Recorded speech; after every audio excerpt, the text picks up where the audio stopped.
Olá, meu nome é Maurício Vaz, professor da URGS, e hoje iremos dar continuidade ao modelo ISLM. Falaremos sobre as causas de deslocamento da curva IS e da LM, ou seja, daremos destaque à dinâmica da política fiscal e política monetária no modelo ISLM.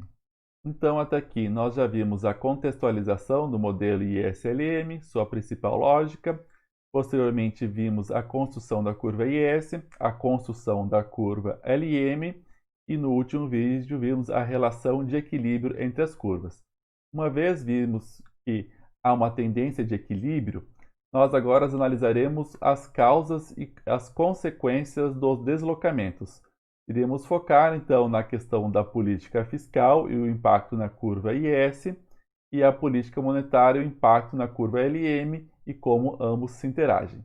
Então vamos dar início ao estudo de como as políticas econômicas afetam o nosso modelo, ou seja, como elas vão impactar o nível de renda e taxa de juros.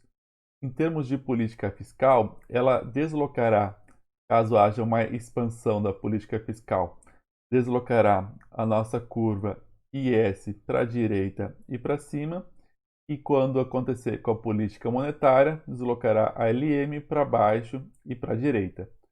Em termos ainda de política fiscal, ela terá um efeito semelhante a qualquer outro dos gastos autônomos. Ou seja, se houver um aumento do consumo autônomo ou do investimento autônomo, o impacto visual, aqui o impacto gráfico do nosso modelo será idêntico. Mas aqui vamos dar início à questão da política monetária. Então, como nós vimos no vídeo, no vídeo sobre política monetária, ao aumentar a quantidade de moeda disponível, eu tenho uma elevação da minha oferta de moeda. Então vamos construir nosso modelo. Nós temos que a oferta real de moeda é igual à demanda de moeda por motivo renda mais demanda por moeda pelo motivo de taxa de juros. Isso aqui você sempre tem que ter em mente quando for analisarmos não só a política monetária, mas também a dinâmica geral do modelo. Então, o que está acontecendo com a política monetária? Houve uma elevação. Os ajustes no mercado monetário, como falamos no vídeo passado sobre a dinâmica do equilíbrio, ela sempre se dá iniciando pela questão da taxa de juros, pois o ajuste é feito via o mercado de portfólio, que é aquele mercado de equilíbrio, de ajuste instantâneo. Isso é importante, por isso que é tão importante entender essa dinâmica de equilíbrio que nós falamos no vídeo passado. Bom, então se eu tenho uma elevação da oferta, a dinâmica de ajuste para mantermos o equilíbrio no mercado de ativos é que aconteça uma queda na taxa de juros, fazendo então com que haja um aumento na demanda decorrente da queda da taxa de juros. Então aqui eu vou encontrar um novo equilíbrio. Se formos pensarmos em termos de ajuste, o primeiro movimento é este aqui, ó. Eu tenho esse deslocamento da minha LM. Então, no início, a taxa de juros ela cairia neste montante todo aqui. Então, ao invés de R1, R2, iria, digamos, para R1'. Ela iria para esse ponto a taxa de juros aqui. Só que conforme há uma queda na taxa de juros acentuada, qual que é a dinâmica? Uma taxa de juros mais baixa, eu tenho estímulo para realizar o investimento, então, consequentemente, eu vou ter este movimento aqui. Então, lembrem-se do que nós vimos no vídeo passado novamente. Há o ajuste rápido, automático, quase praticamente instantâneo no mercado de ativos. Posteriormente, esse ajuste vai ocorrendo no sentido de elevação do nível de renda. Então, esse movimento aqui, que eventualmente vocês olhando para o gráfico vocês não conseguem observar, é isso que acontece, tá? Então, há o ajuste que é automático, queda na taxa de juros. Uma vez que a taxa de juros caiu, há a posterior elevação do nível de renda, e conforme eu vou então elevando o meu nível de renda aqui, eu vou tendo uma demanda por moeda, e conforme essa renda vai aumentando, eu vou tendo aumentos subsequentes na minha taxa de juros, fazendo com que haja, então, quedas na minha demanda por moeda decorrente do motivo portfólio. Só que é o seguinte, esse aumento posterior, ao menos nos casos normais, e vai ser assim, né? A IS ela não vai ser horizontal. Então, para a dinâmica geral da economia, eu sempre terei que, embora haja um aumento mais rápido, uma queda mais rápida da taxa de juros conforme aumento a oferta de moeda, posteriormente haverá uma elevação, só que essa elevação ao final do processo, ela ainda será em um nível inferior ao inicial. Então, eu tenho a queda acentuada, posterior ajuste, mas esse ajuste ele sempre será, então, frisando, inferior ao patamar inicial, e o mesmo vale, ao menos em situações normais, mesmo vale normais para o modelo, tá? Que a gente vai falar daqui a pouco por uma situação que pode ser normal para a dinâmica econômica contemporânea, mas ao menos para situações normais do nosso modelo, haverá essa dinâmica de aumento da renda. Então, é assim que funciona. Aumenta a oferta de moeda, reduz a taxa de juros, passar do tempo vai aumentando a renda e novos aumentos da taxa de juros, mas num patamar inferior ao inicial. Então, o que determina a eficácia da política monetária, tá? E aqui é bem importante frisar que quando nós falamos de política monetária, nós estamos nos referindo à oferta de moeda. Política monetária aqui para o nosso modelo, ao menos inicialmente, não é taxa de juros, certo? Não é taxa de juros. O governo ele determina a quantidade de moeda e a taxa de juros, certo? A taxa de juros ela vai ser endógena, ok? Tem muito essa discussão de endógena e exógena, né? Hoje em dia se fala se qual que é a taxa de juros, ela é endógena ou ela é exógena? A quantidade de moeda é endógena ou exógena? Para o nosso modelo, nós temos que a quantidade de moeda ela é exógena, determinada pelo Banco Central. Taxa de juros é endógena, determinada pelo equilíbrio do mercado de ativos inicialmente, mas também posteriormente junto com o mercado de bens e serviços. Ok? Então, é uma questão muito importante para entendermos essa dinâmica do nosso modelo. Então, tendo isso em mente, vamos analisar as condições para a eficácia da política monetária. Então, aqui sempre peço, quando tem essas questões de condições de eficácia, de determinações da inclinação, vocês deem uma pausada no vídeo para tentarem descobrir por conta própria, caso vejam diretamente, sem fazer essa pausa. Posteriormente, recomendo que vocês voltem o vídeo e depois de passar um tempo, né, para ver se esqueceram, mas para entender a lógica e façam essa conclusão sozinhos. Bom, vamos lá então. Eficácia para a política monetária. Então, o que é eficácia? Eu quero perguntar o quanto que esse aumento da quantidade de moeda vai aumentar o nível de renda, tá? Então, é isso que eu estou perguntando. O quanto que essa quantidade aumenta o meu nível de renda, porque esse seria o objetivo da política monetária, seja para aumentar ou, no caso, quando ela vai diminuir. Então, como que se dá o mecanismo de transmissão da política monetária para afetar a renda? Ela se dá através da taxa de juros, certo? Então, a primeira pergunta a ser feita é: o quanto que o aumento da quantidade de moeda conseguirá reduzir a taxa de juros? Tá? Essa é a primeira pergunta. Portanto, a política monetária ela vai determinar um nível maior ou menor de renda através da política monetária, através da taxa de juros. Portanto, a primeira pergunta é: qual que é a elasticidade da demanda por moeda em relação à taxa de juros, certo? Então, essa é a minha primeira pergunta. O quanto que, então, qual que é a pergunta, tá? O quanto que o aumento da quantidade ofertada de moeda irá reduzir a minha taxa de juros. Essa aqui é a primeira questão. Então, é a elasticidade da demanda de moeda em relação à taxa de juros. Aí, qual que é? É importante que ela seja alta ou é importante que ela seja baixa? Então, reflita um pouco sobre isso. Imagina o caso dela ser muito alta. O que isso vai significar? Se ela for muito alta, um pequeno aumento da quantidade de moeda vai fazer com que a minha taxa de juros baixe pouco. Por quê?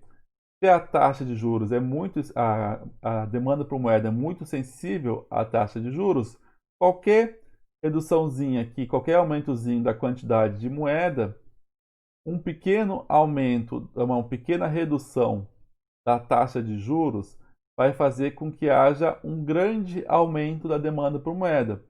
Consequentemente, a política monetária afetou pouco a minha taxa de juros, reduzindo, portanto, a eficiência da política monetária.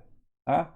Então, se para uma política monetária ser considerada eficiente, um pequeno aumento da quantidade de moeda provocará um grande impacto sobre o nível de renda.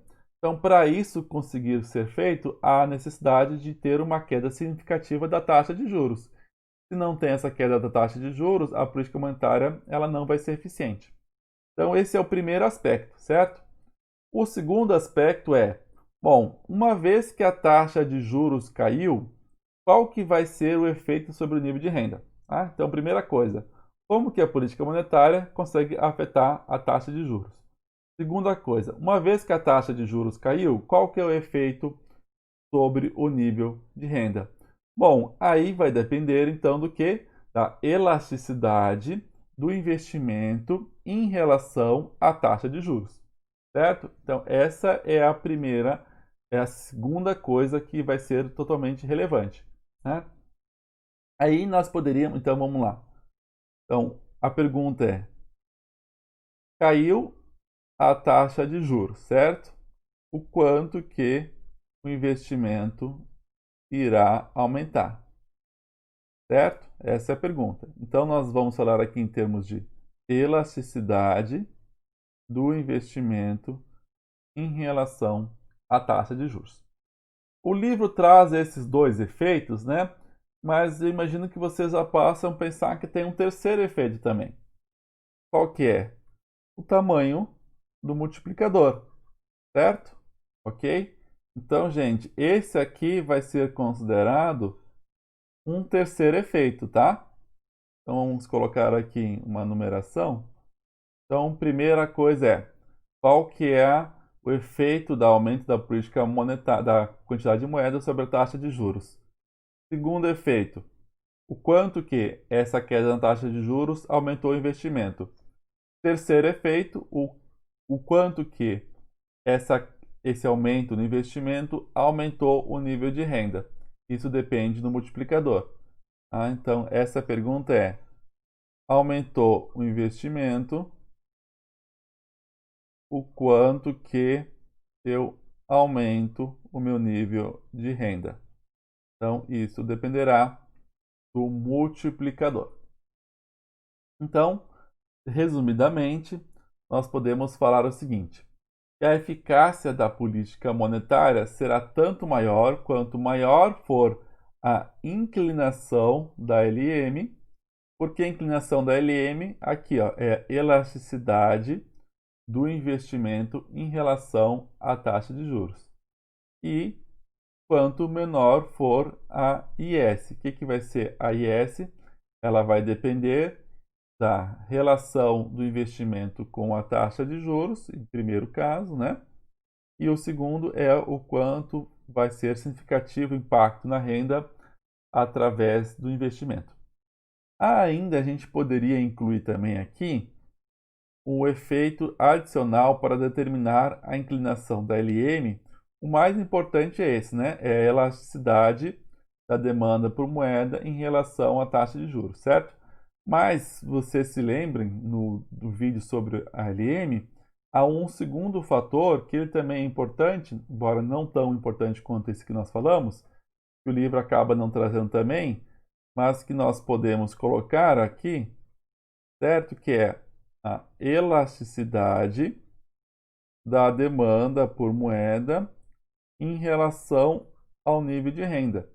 Lembre-se que ao final do processo eu tenho que eu vou elevar o meu nível de renda.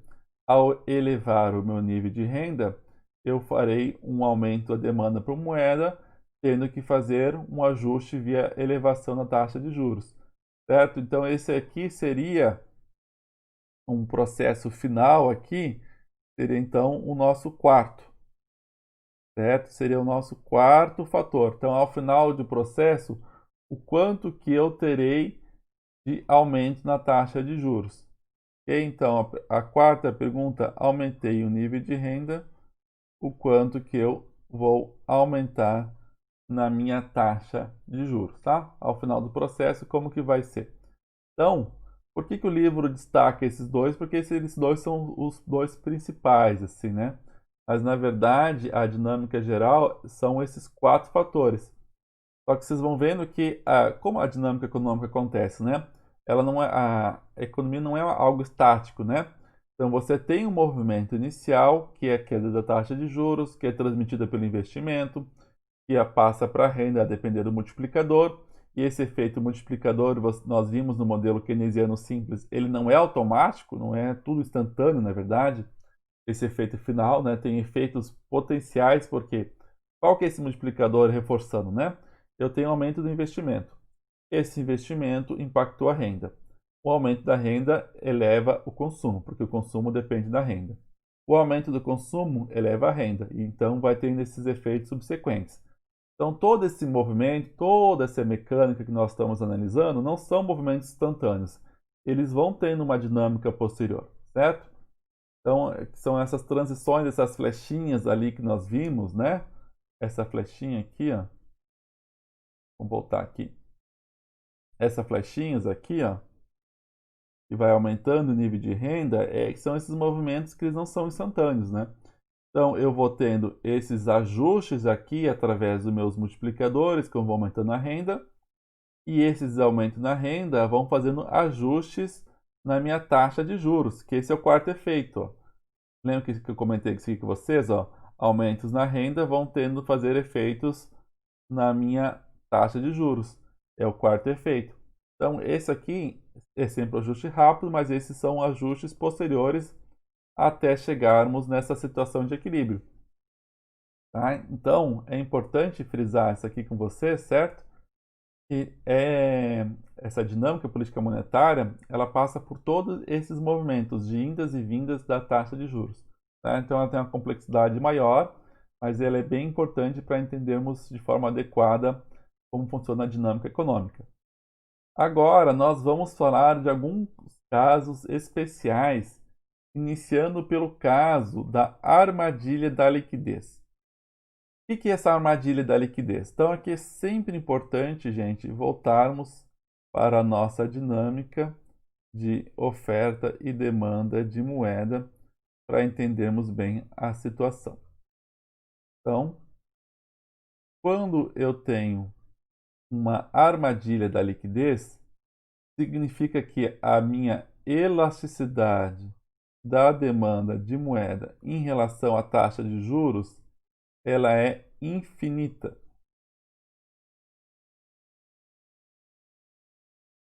O que significa? Qualquer aumento que eu faça na quantidade de moeda, seja bastante, seja pequenininho, seja médio, não importa, tudo será absorvido pelo motivo portfólio. Ou seja, eu não consigo mais impactar o meu nível de taxa de juros.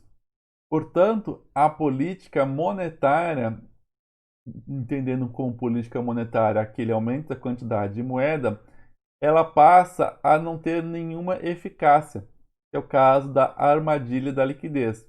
Então, a política monetária convencional, através do aumento da quantidade de moeda, ela deixa de ter efeito, porque toda a quantidade aumentada de moeda ela será absorvida pela demanda, porque as pessoas estão totalmente ávidas por mais moeda.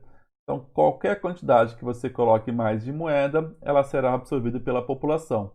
Então, essa elasticidade aqui, ela vai estar sendo infinita, ok?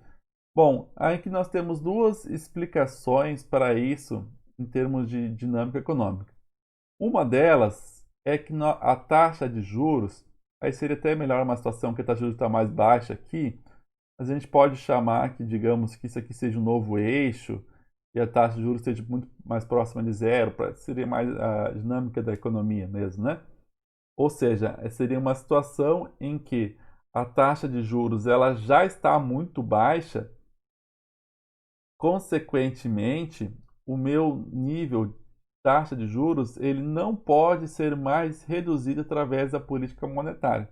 Então, essa é uma situação em que nós temos um piso aqui de taxa de juros em que a política monetária não consegue mais fazer efeito, consequentemente, a política monetária ela passa a ser totalmente ineficaz. Tá? Então, no caso da armadilha da liquidez, a política monetária é totalmente ineficaz. Ou seja, ela não consegue ter qualquer efeito sobre o nível da atividade econômica, porque ela não consegue mais afetar a taxa de juros. A outra explicação é a da armadilha da liquidez, é a seguinte, pegando aqui mais o que nós vimos na teoria keynesiana mesmo, na macroeconomia keynesiana. No contexto de exacerbada incerteza, vocês lembram que a preferência por liquidez ela é muito mais significativa. Então, mesmo que haja um incentivo para, através da política monetária, para os agentes realizarem investimento e consumo, como a insegurança, a incerteza em relação ao futuro está tão forte, os agentes privados eles vão preferir reter a sua riqueza financeira na forma de moeda. Portanto, não haverá incentivos para aumento da demanda agregada. Consequentemente, por isso, então, qualquer aumento da quantidade de moeda será absorvida pelo setor privado, certo?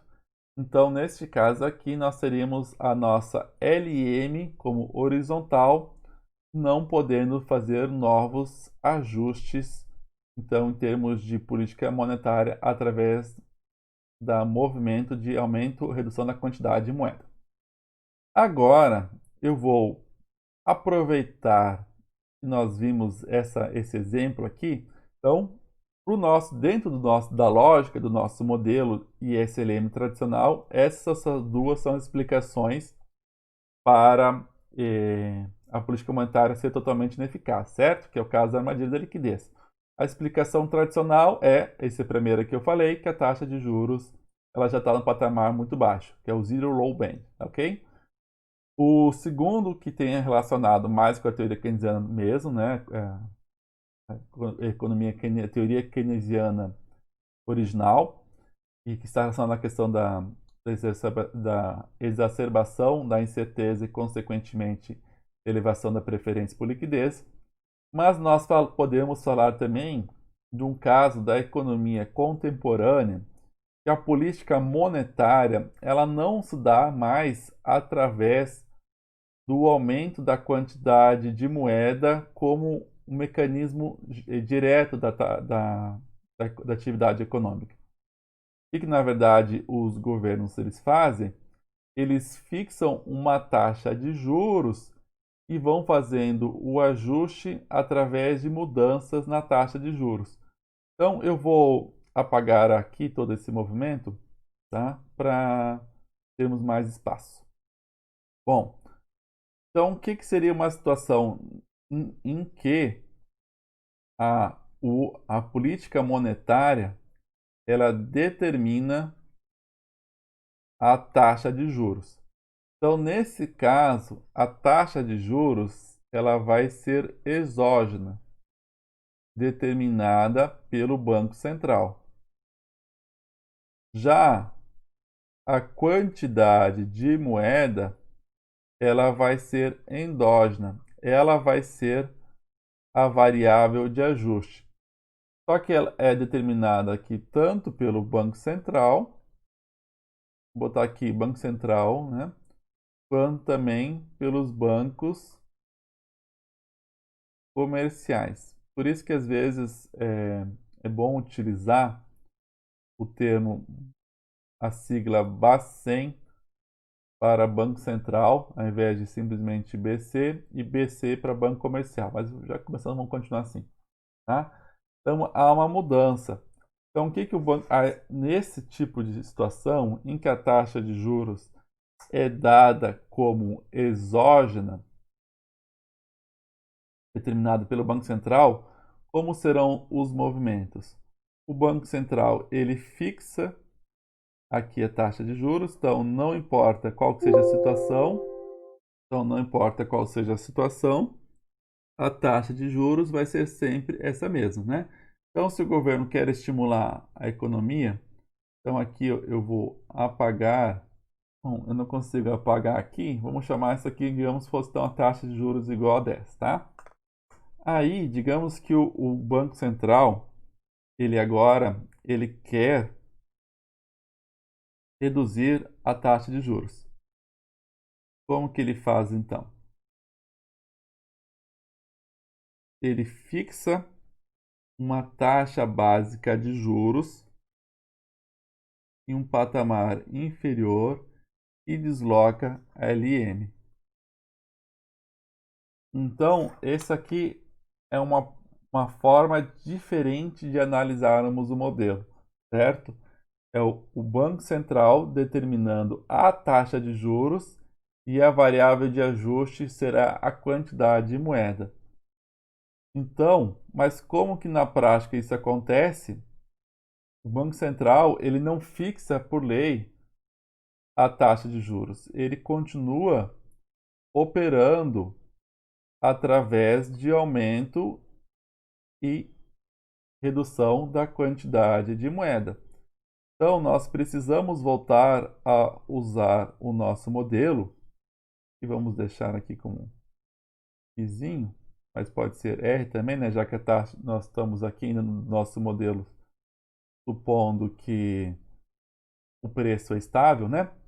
Então, acontece o seguinte, o Banco Central, ele vai determinar essa taxa de juros aqui.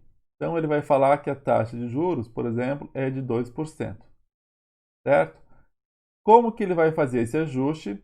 Ele vai fazer esse ajuste através de mudanças na quantidade de moeda. Então, haverá um movimento aqui no nível de renda, certo? Então, a minha renda aumentou daqui para cá e vai fazer contribuir com o meu modelo, mas os ajustes vão sempre feitos, então, através da quantidade de moeda.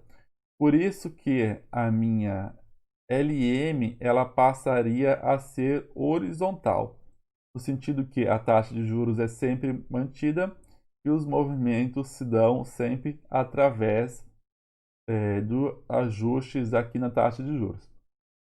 Essa é uma forma que esse modelo ele pode ser apresentado, que é feito, por exemplo, no livro do Blanchard. Ele já dá início a essa construção da nossa LM como horizontal. Ele não está mais trabalhando com a LM inclinada. Isso tem uma vantagem em termos de análise contemporânea da política monetária, que atualmente os bancos centrais eles determinam a taxa básica de juros, certo? E fazem ajuste via política de quantidade de moeda. Eu tenho uma certa restrição quanto a essa forma de apresentar o modelo, porque assim a gente tem mais dificuldade de analisar a dinâmica da lógica do modelo. Porque o que acontece na realidade? Eu penso, usando a lógica, a característica da economia contemporânea e a lógica do modelo, se eu trabalho com uma LM sempre horizontal, significa que um desses casos ele não está dando certo, assim, ou não tem nenhuma elasticidade da demanda por moeda em relação à taxa de juros, ou a questão ou da renda ou da taxa de juros. É isso que está por trás dessa lógica do modelo LM. Como que eu penso ser mais adequado entender a dinâmica contemporânea?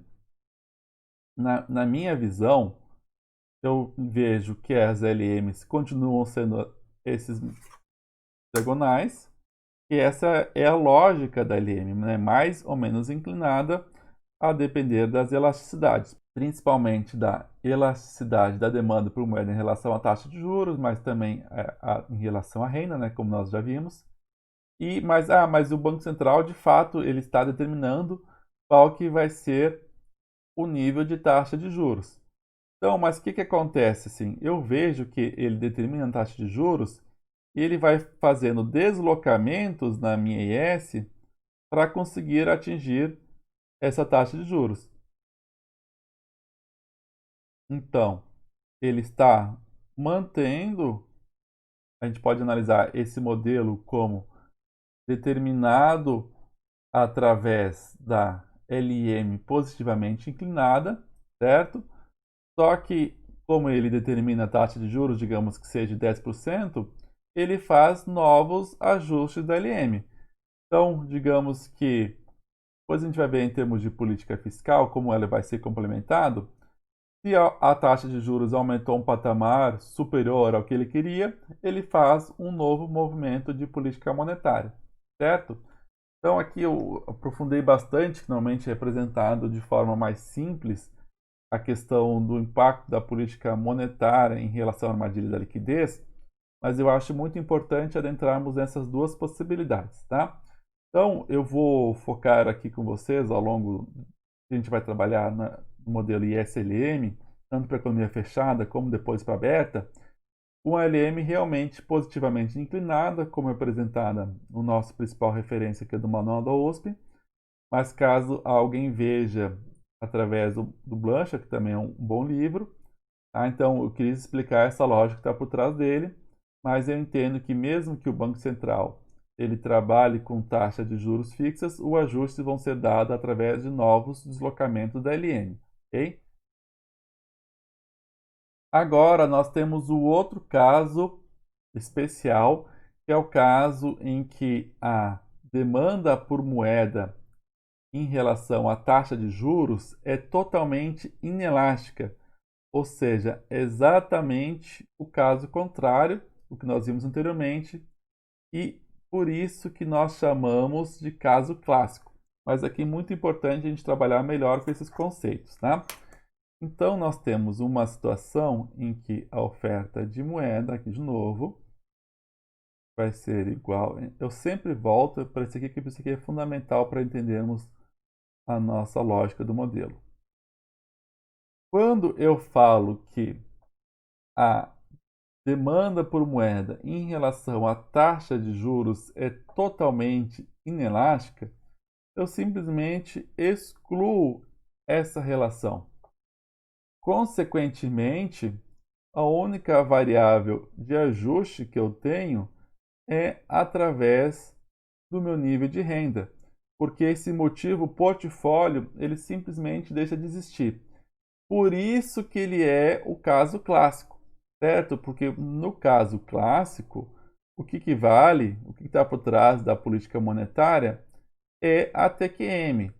Então, nós temos movimentos, quantidade de moeda, eles estão relacionados apenas ao nível de renda. Então, aqui nós temos o preço, a quantidade de moeda e a velocidade de circulação.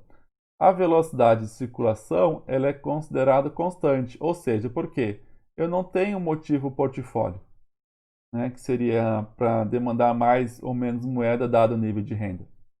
E outra questão aqui, já que o único motivo para se demandar moeda é o motivo de transação, esse motivo varia pouco ao longo do tempo, então ele é constante. Então, se eu tenho Então, o que a gente está fazendo aqui? Uma adaptação, na verdade, do caso clássico dentro da concepção do modelo keynesiano, certo?